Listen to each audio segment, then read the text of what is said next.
Hey everybody, this is Rick starting over.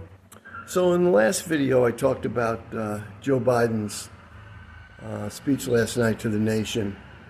And as far as I'm concerned, that was a disaster. But anyway, let's move on to Benjamin Netanyahu's address to Congress last evening, right? First of all, let me talk about Benjamin Netanyahu as far as how he delivers his speech. I mean, compared to Joe Biden, it's like night and day. I mean, Netanyahu is about as polished a speaker as you can get. His English is perfect, right? His delivery is perfect. He hits all the points. He speaks with passion, and he represents his country with passion. None of which applies to Joe Biden. But anyway, all right. So it was a great speech, right? I thought it was a great speech. And some of the lines were just great. You know, when he talked about gays for Hamas, some protesters had signs that said gays for Hamas.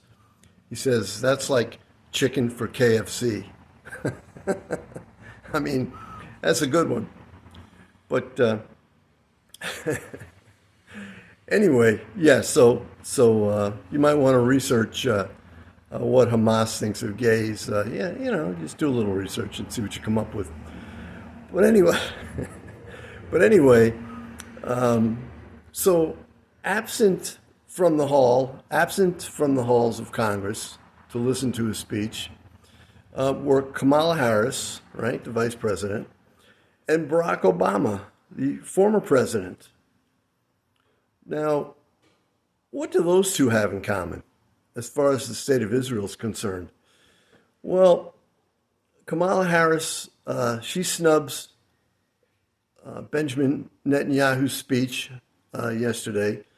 And apart from the political implications, you would think just having some courtesy and some manners to respect the fact that our ally, our biggest ally in the Middle East, our firewall against terrorism in the Middle East, is speaking in Congress, and she doesn't show up.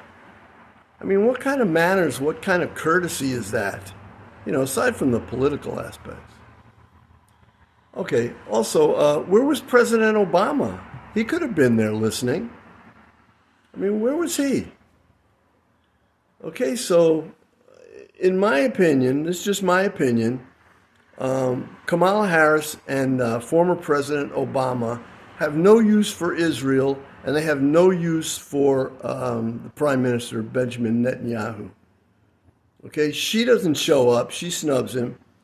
And President Obama, if you remember, one of the last things he did when he left office was to endorse the UN resolution condemning Israel.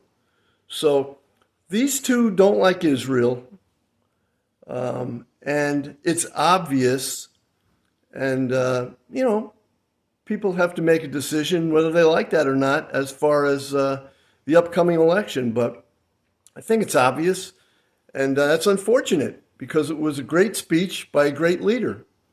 Till next time.